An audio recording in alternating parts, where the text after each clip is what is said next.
Hi kids, youngsters, hope you had a good Wednesday. Um, I'm redoing a video because I looked back through and I made a mistake in the last video that was titled Solve for a Side and a Right Triangle, the notes one. So I'm going to fix that mistake on this video, and yeah, hard to believe that I made a mistake, but it does happen. So again, solve for a side in a right triangle. Now, when do we use this new method? Well, up to this point, we've learned the Pythagorean theorem. If I have two sides in a right triangle, I can solve for the third side. For instance, here's a right triangle with two given sides, right? 3 squared plus b squared equals 6 squared. I can solve this.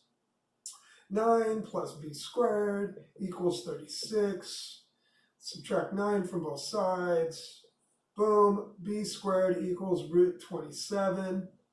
I can take the square root of both sides, get b equals radical 27. I can simplify that, right?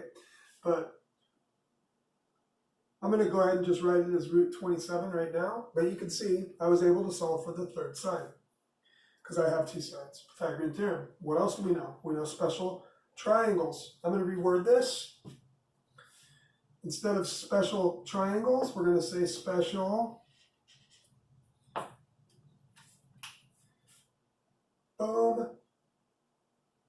right triangles.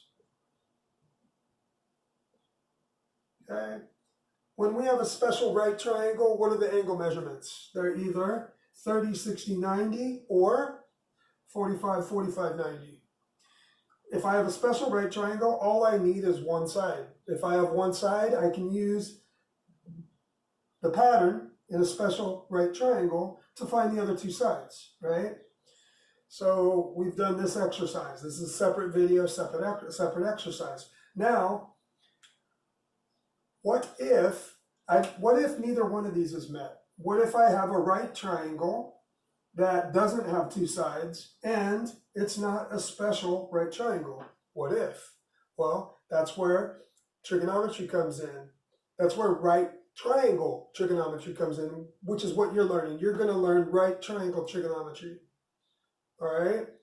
So, I'm going to show you an example, right? Think of an example. A right triangle where it's not a special triangle and where you only get one side. Okay?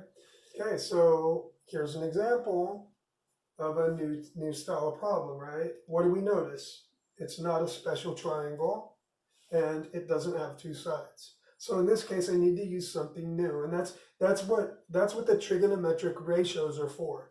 So I'm going to write the trigonometric ratios down. You should have them memorized by now, right? It's really a catchy, oh my gosh, I can't remember the name of that. SOHCAHTOA, right? Just say SOHCAHTOA. We're going to write it right here. I'm going to write it small. SOHCAHTOA.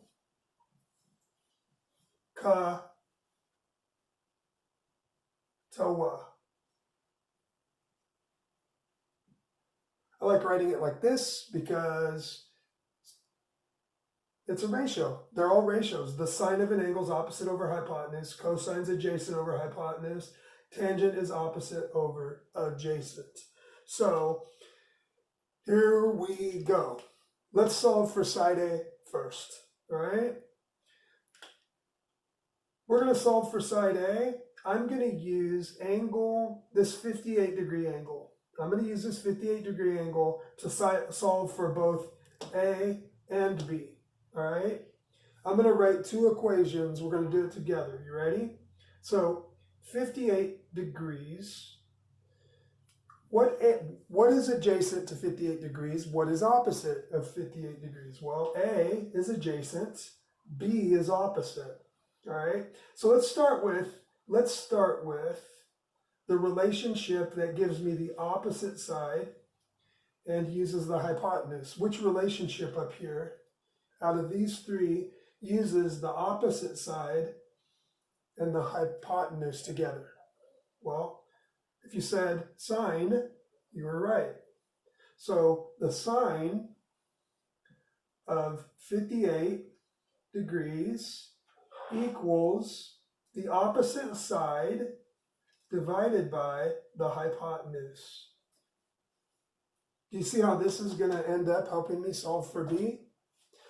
Okay, so there's one equation. Now how can I set up an equation for A? I have this 58-degree angle. A, in this case, is the adjacent side. So I have the adjacent side and I have the hypotenuse. Which one of these relationships gives me the adjacent side and the hypotenuse as a ratio? It's cosine, right? Adjacent over hypotenuse. So the cosine of 58 is going to equal the adjacent side, A, over the hypotenuse, which is 15. Okay? And now let's just go ahead and solve both of these real quick. All right? So we need to do some cross multiplication on both of these. So, boom. On the left side is B times 1. And I can multiply these in any order I want. Okay? I can manipulate it however I want. I chose to multiply B times 1 first, so B would be on the left-hand side. And then now I'm going to multiply 15 times the sine of 58. Same thing here. A times 1 is just A equals 15 times the cosine of 58. 15 times cos 58. Cool. All right. So now I'm going to show you something new. I've been showing you using the calculator to do my trig ratios. I'm going to show you something different this time. All right.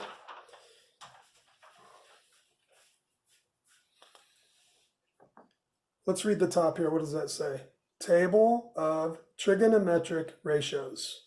Okay, so I'm going to put this on Google Classroom. This table of trigonometric ratios, I need you to print it out. All right, or download it to your computer.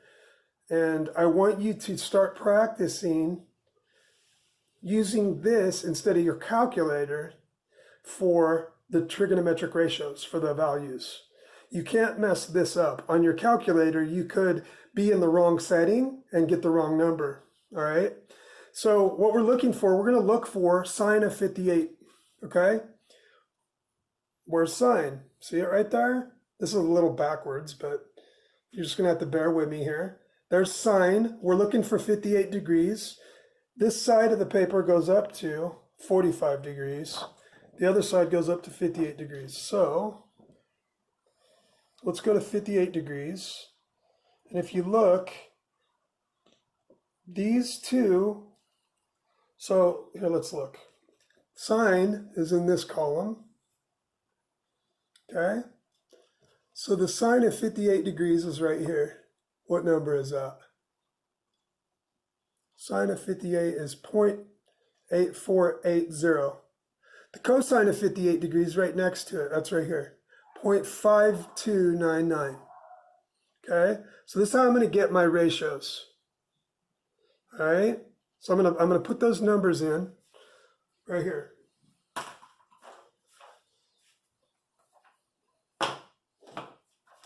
So B equals 15 times, what was sine of 58? Let me look. Sine, I'm going to go down to 58. You don't need to do this. See, you're not old like me. You probably don't have to pull it away from your body. Like, okay, there it is. I can see it. 0.8480. 0.8480. A equals 15 times cosine of 58. Cosine of 58 is 0.5299.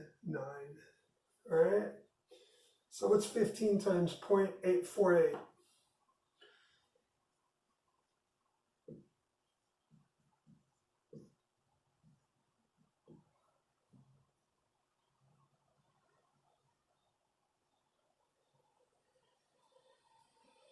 Yeah, I want to use a calculator. Let's do that. 15 times 0.848 times 0.848, enter. This one, B, is equal to 12.72. A equals 15. 15 times 0.5299. Did I remember that correct? Yes. Enter. 7.95. 7.95. So we're going to round to these. So A, 7.95. B, 12.72.